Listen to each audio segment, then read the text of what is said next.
Welcome, welcome, welcome, my Scorpio collective sun, moon, rising signs. Welcome to your What Do I Need read for this full moon to new moon next February 2020.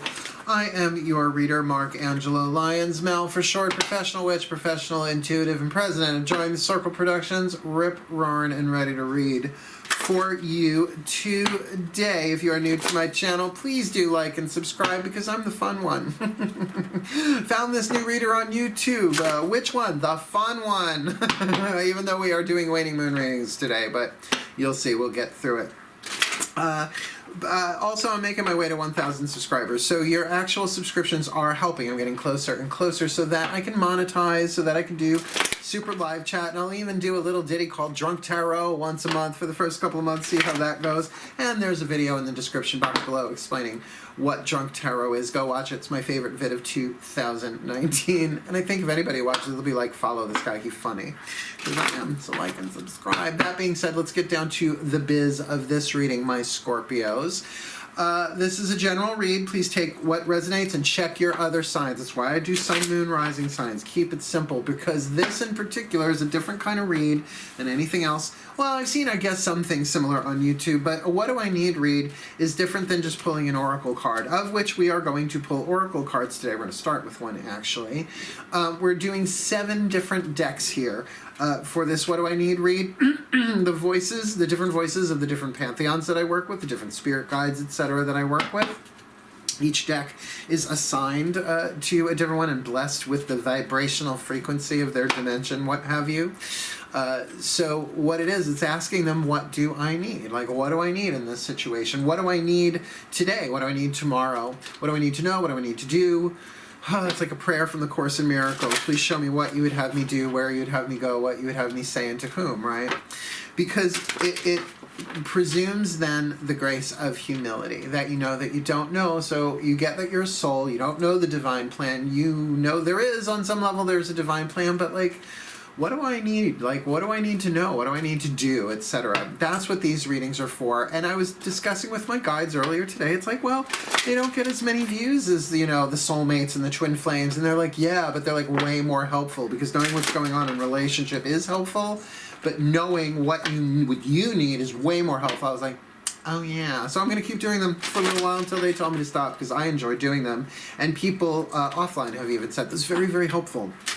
That's why check your other signs. You get puzzle pieces. It's interesting that way. Cool, cool. Last thing I want to say to you, please, is remember to breathe. Breathing is fundamental, because if you don't, you pass out.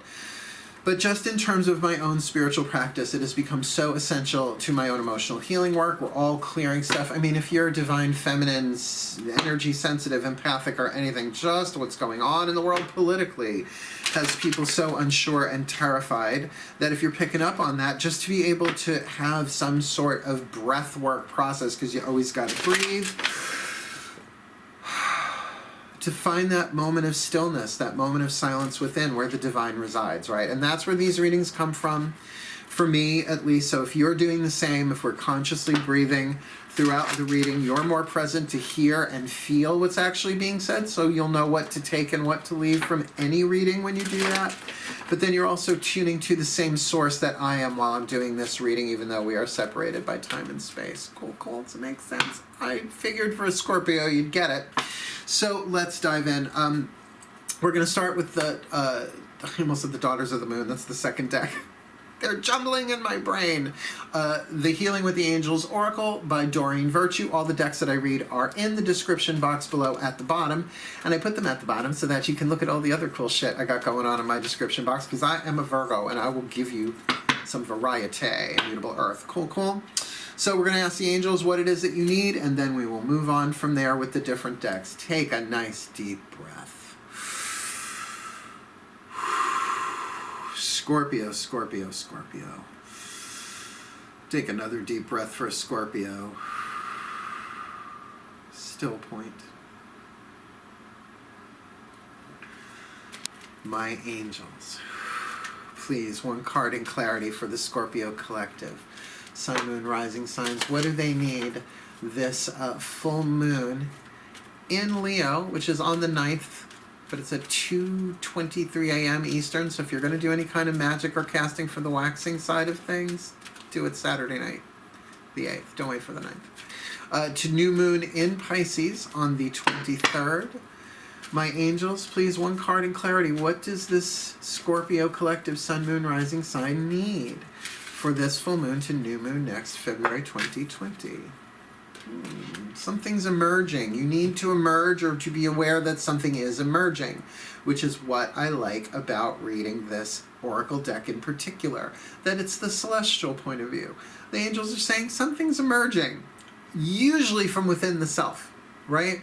So what do you need to know? That there's an emergence in play. Now, you look at the word emergency, right? It's a little bit different, but something's coming. Something's happening. Something that had been hidden is no longer. Something that was obscured, no longer so, right? So emerging, good way to start. That's what I like about the angel cards. I mean, I've been reading that oracle deck for decades, in tandem with this tarot deck, as a matter of fact, the Daughters of the Moon Tarot. Just to give that clarifying celestial POV, right, point of view. But now we're going to talk to the divine feminine, the goddess, if you will, half of the universal energy, the divine yin of it all. Particularly because it's a lunar thing, right? So why wouldn't we ask a feminine vibe deck, right? So nice deep breath. We'll ask the goddesses what you need. Particularly for a water sign. Go deep. Still point. My goddesses, please, one card in clarity for this Scorpio collective sun, moon, rising sign. What do they need for this full moon to new moon next February 2020? Please, my goddesses.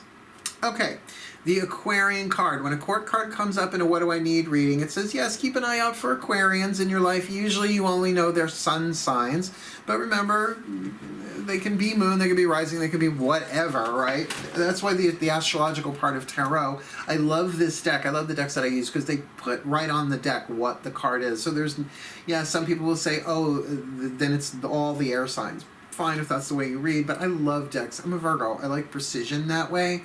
So think 11th house. What is Aquarian energy, right?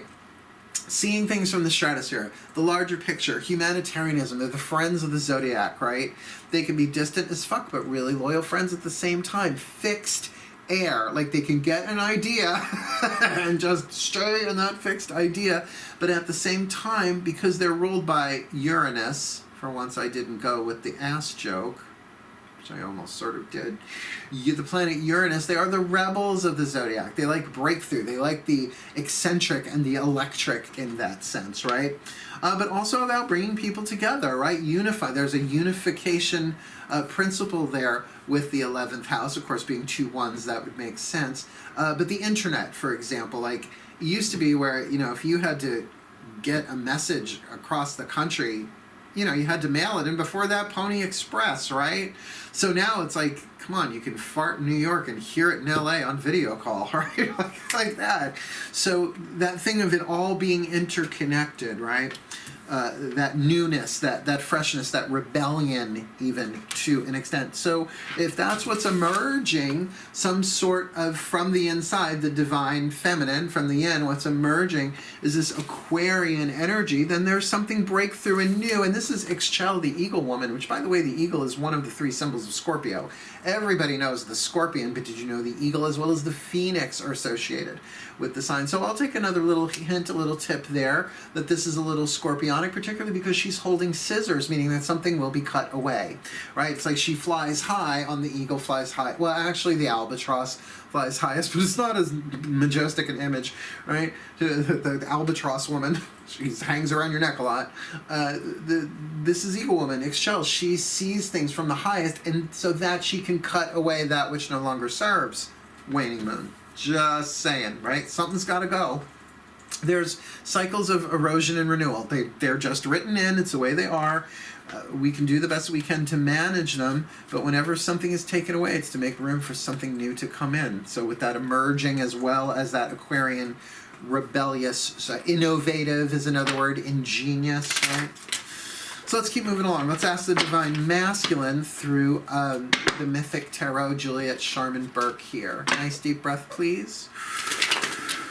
Ask the gods, the divine masculine, the other half of the universal energy, the yang. Still point.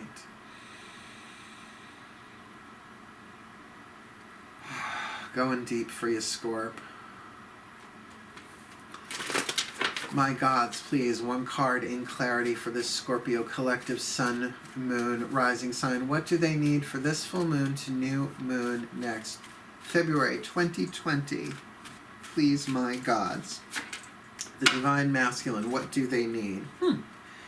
They say Ace of Swords, which is very divine masculine. Well, it's air and fire are the masculine elements, but this thing of a new idea, new thought, new idea, which is, by the way, very Aquarian. It's like that, ooh, it's a different kind of ooh. That's ooh, not an aha or an oh, that's a ooh, what a great idea, ooh, something that gives you a little chill, an idea emerging. So this is all pretty, I don't want to say Lego brick reading so far, but it's like they're all clicking together really easily, and usually it's the tarot that can throw a little curveball there, but don't worry, then if there's going to be a curveball, it's coming in the next one, right, in the next suit. But that's like really, really clear, particularly, you know, for a Scorpio. It's like something's emerging from deep within, and it's a brilliant idea, but it may have that Aquarian feel to it. Like, is it humanitarian? Is it serving humanity? Is it egalitarian? Oh, egalitarian, like the Eagle Woman. That's interesting. Egalitarian. Look it up. It's a good word. Wish we were more egalitarian. No, that's not a political thing. That's more in the humanities and politics, but there's always crossover. Yeah, I know. I'm too smart for my own fucking good. Can you imagine if I was an actual, like...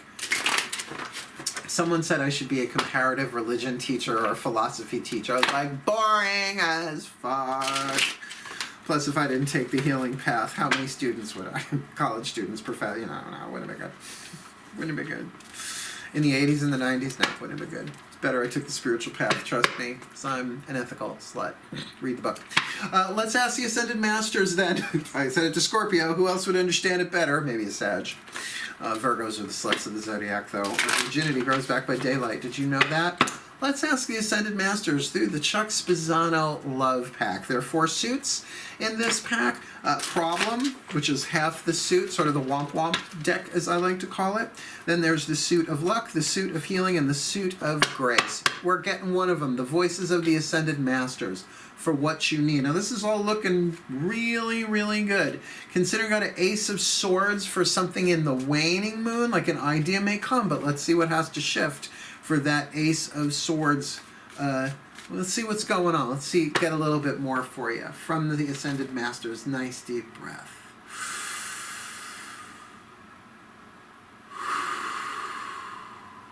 One more. Oh. My Ascended Masters, please, one card in clarity for the Scorpio collective sun, moon, rising sign. What do they need this full moon to new moon next February 2020? Considering what's on the table, what do they need, my masters? One of the healing suits, risk. There's risk.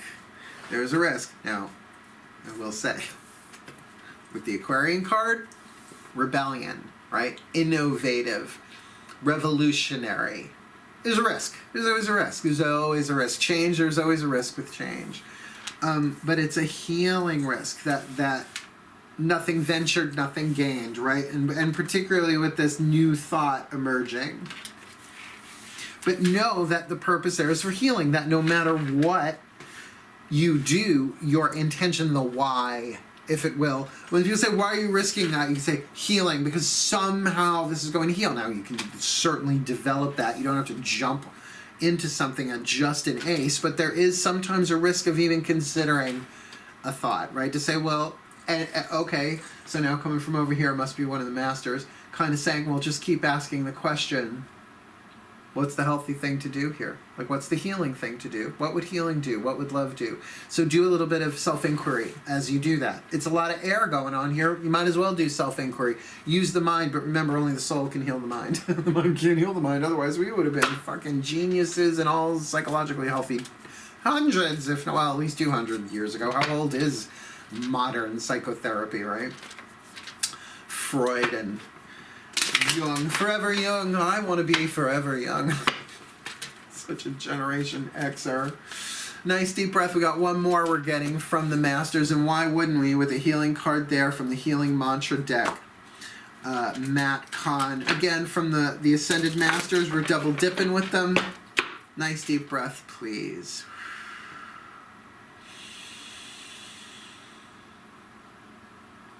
Still point.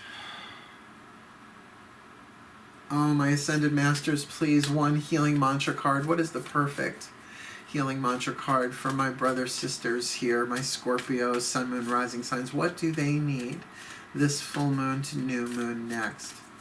I mean, they're emotional. They're sensitive. Everything here is looking really good, and hopefully they are intuitive enough where they are to know if the risk really is, if it's the right moment, if it's what's set up for them to take the risk in order to heal. So please then, what is the healing mantra that would be most helpful for them this full moon to new moon next, considering that risk and this new stuff emerging? Now, before I flip this card, one side of the card is the name of the mantra so I can look it up in the book. And I'm going to look it up in the book because on the other side of the card is the mantra itself with no explanation. There is a brief explanation in the book, and it's really good. That's why I keep doing it. All right? Oh, fuck. God damn, I'm Scorpio. Unraveling Codependency. It's a good card, though. I love the mantra for this one. All right, unraveling codependency. Now, look, you might have to just pause for a second. Go, what the fuck is codependency? Look it up. I am not doing a video on the definition of codependency, considering there are 10 billion of them on YouTube to start with, right? But the mantra: only I have to feel good about my choices. Only I have to feel good about my choices. When you don't choose what's right for you because you are afraid of the repercussions of what other people might feel good or not good about, that's someone exerting control over you. That is a dependency. Well, I can't do it. They may not like it. Lincoln abolished slavery. I always try to remind that to people. It's like if your soul is telling you to do something and you're not acting on the I don't want to say the dictates of your soul, and then please, it's a journey for all of us. Nobody gets it right 24/7. But that's a really good mantra to say, no, only I have to feel good about my choices. Only I have to feel good about my choices. And that does make sense with a risk, particularly with a new idea and perhaps an ingenious revolutionary idea emerging. This is kind of like Lego brick. Gotta say, it's all kind of clicking together. Unraveling codependency. Only I have to feel good about my choices. Oh, let me actually read what's in the little bookie book, because it's a good one. It's about, I mean, I love all of these. None of them. Some of them are not harsh, but deal with, like, you know, extreme pain and trauma and stuff too. So he don't mess around. I really like Matt Kahn, obviously. Nice deep breath. Let me read you what's in this little bookie book. Unraveling codependency. Only I have to feel good about my choices. When codependency unravels, you are able to move freely in the direction of your heart's desire without needing permission from others. As codependency fades, you are able to honor the emotional reactions of others as crucial stages of their healing journey without taking responsibility for them. In other words, you're not responsible for whatever anybody else is feeling.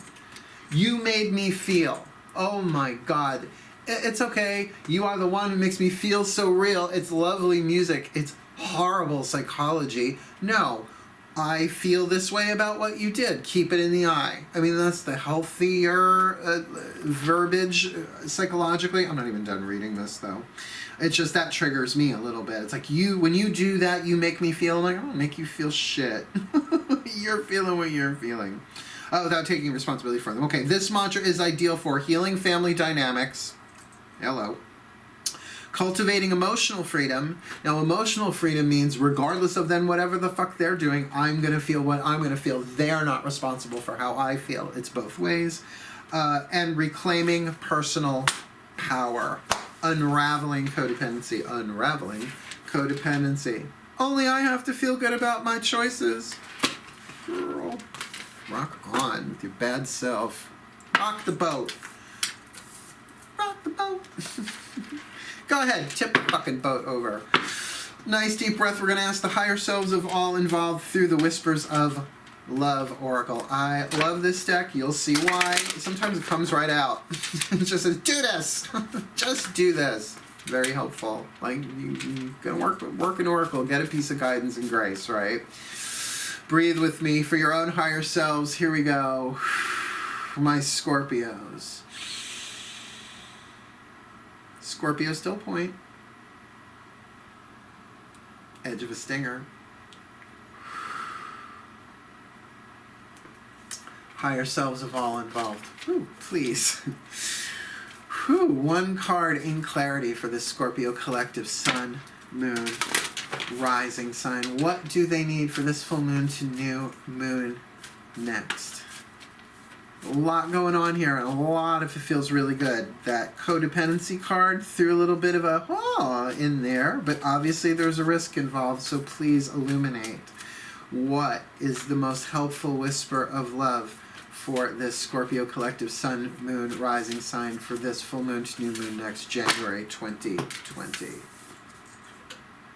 Do something for someone else. Like I said, with this deck, we'll just tell you, will you just do something for someone else? Do something for someone else. Give your attention to someone else. Now, let's keep in mind, that can be through prayer. That can be through meditation. That can be through blessing work. That can be through all sorts of spiritual means. We could start there.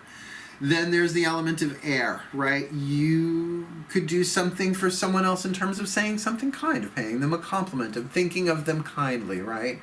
Water, that you can kind of give them the space that they need. Or literally through the element of earth, take an action and literally do something for someone else. Now, the guidance to that would make sense to me if this was about somebody else, right? But this really, really feels like whatever is emerging from within you. And there is, like I said, this egalitarian eagle woman, humanitarian, that Aquarian friendship thing, and this new idea with the risk, but it probably involves somebody else. Maybe it, okay, I'm hearing you, maybe it involves many somebody else's. Like maybe the risk is something not just on a one-on-one, but perhaps more, not just tribal, your circle of people, your family, but perhaps even global or communal in that sense. Kind of feeling that, Scorpio, and you might be empathing a lot of people as you're doing this too, which can make this a little bit more risky. Do something for someone else, but I'm going to tell you something. Being an empath since birth, oh, he's so sensitive. Yeah, well, I made a career out of it. You're welcome. That thing is, it's very easy to get into people-pleasing because you're feeling what they're feeling, and you want them to feel better, so you feel better from what you're empathing. It's totally manipulative. It's a form of narcissism. Don't do it. But that's why only I have to feel good about my choices. So key. Such a good mantra. But you know what? We got one last card, and I saved the best for last, the most neutral for last, the Caroline Myss archetype cards. We're going to get you soul power to consider from all of the pantheons, the angels, the goddesses, the gods, the masters, and your own higher self are going to be picking this card. The thing about this is it's going to show you the lead and gold that you have to deal with, either within yourself, another person, a situation, a group, because archetypes roll like that. So lead and gold, shadow and light, it's going to show you what you need to keep an eye on, and that needs to be in some way alchemized from lead to gold, even if it's just a little bit. Waning moon. So much about embracing the shadow, right? Facing the darkness, transmuting it, forgiveness, letting go, all this stuff. Waning moon. It's the harder part. That's why these readings are always a little bit longer and a little bit more intense than the new moons to full moons. Cool. Let's go for you, Scorpios. Breathe. Let's take a few of these for the entire collective. Still point. My collective pantheons of angels, goddesses, gods, masters, and the higher selves of all involved.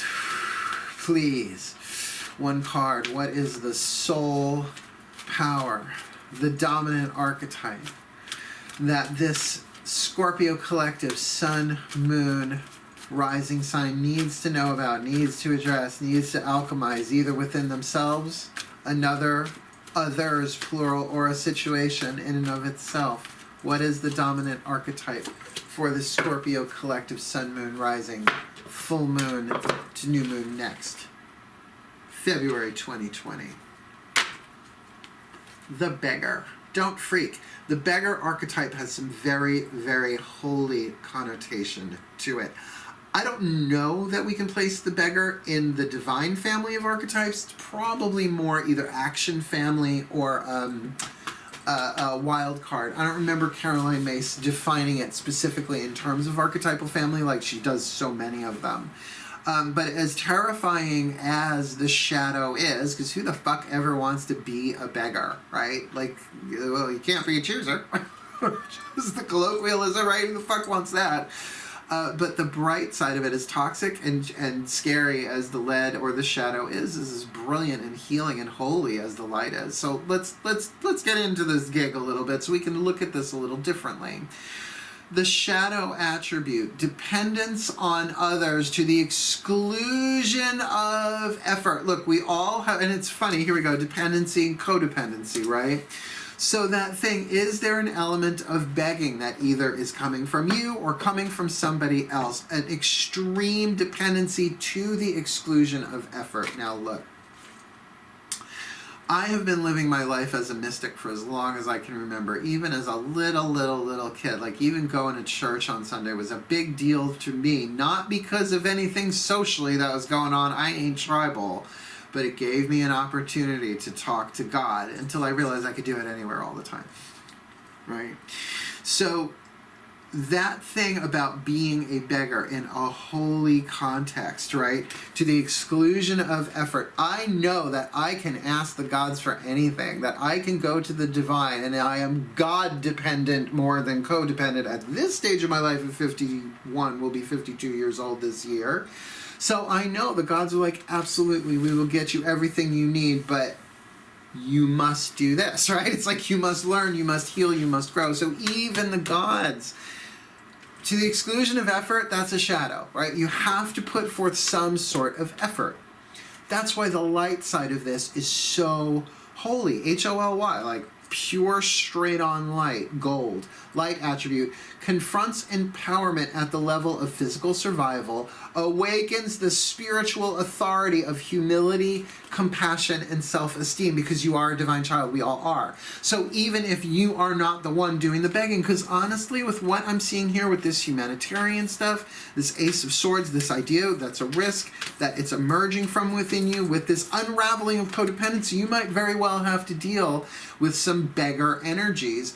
And the question is, oh, all right, well, yeah, this is something my guide said to me about 10, 15 years ago or so. I never forgot it till now when they remind me.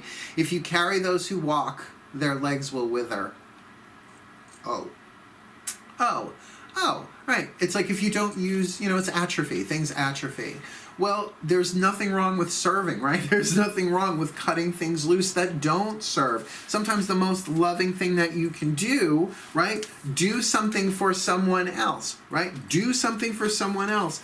But if it is awakening the spiritual authority of humility, started this reading talking about humility. Okay, I know that I don't know. Show me how to help this person. I have this humanitarian feeling rising up in me, but there's a risk here. Why? Because there's probably a codependency here, that there's a dependence on others, probably on you, to the exclusion of effort. So to then confront empowerment at the level of physical survival, it's like, all right, well, look, I'm not going to do it for you, but I'm going to help you. I'm going to do it with you. You're going to have to show some effort here, because otherwise that beggar archetype not just takes themselves down, but can take others down with them. Now, if that's part of the divine plan and something that is scheduled for you to do, it's not like billions of people haven't done it throughout the cycle of embodiments on planet Earth for thousands and thousands of years. But therein lies the risk. Can you do this in a way that's healing? Is the risk to say, no, here's my boundary. Here's what I'm going to do for you. I'm going to do this and this and this, but that's it. God bless you. I love you. Here are the resources. But if you're not showing any effort, I've been there in that situation with people. As a healer, professionally as well as in my personal life, when you're dealing with somebody that will not heal, that doesn't want to, right? It's tricky as fuck. And Scorpios, look, I'm a Pisces moon. I get the empathic part of it. You can feel their pain. So that thing that's emerging, putting this all together, yes, that humanitarian, but keep it air. Keep it in the air. See it from the higher perspective. See that there's an archetypal thing in play here for the betterment of your soul. And if by chance you're the one who's doing the begging, really get into that thing, awakening the spiritual authority of humility, compassion, and self-esteem. At the end of the day, the beginning, middle, and end of the day, we're immortal souls. We incarnate over, and our worth can never be calculated in the physical world. Because we're the quantum field personified. Literally, we appear as people. That's what the word means, right? We are the soul personified. We are the divine in form. You can't be estimated beyond that. That is the highest estimation possible. So to invoke that and say, and still, I don't know what's going on. Hey, look, I know I'm a divine being. Doesn't mean I don't know what the fuck's going to happen next or what's in the divine plan, but I can certainly be compassionate and hold myself that I am worthy of the very best and the very blessed this world has to offer. And may that emerge within you. In fact, let's give you the blessing, shall we? I always end my reads with a blessing. People might not realize it, but I always do. Breathe. May the Scorpio collective sun, moon, rising signs be blessed with all that they need this full moon to new moon next, that they may heal, that they may take the risk, that they may unravel codependence while doing something for someone else, healing and alchemizing the beggar archetype from their true sense of seeing the larger picture, yet cutting out what does not serve, what is not healthy, as the truth of who they are emerges more and more, their own wisdom, their own wealth, their own compassion for the well-being of all. And so it is. Thank you so much for watching my Scorpio collective sun, moon, rising signs. Please do like and subscribe. Check out my description box. Go watch the Drunk Tarot vid. It's funny. I love it. I love that video. I might watch it after my client. Actually, I have a client in a couple hours I'm going to be getting ready for. So for now, wishing you the very best and the very blessed, as I ever and always do. My Scorps, hail. Farewell and blessed, blessed be.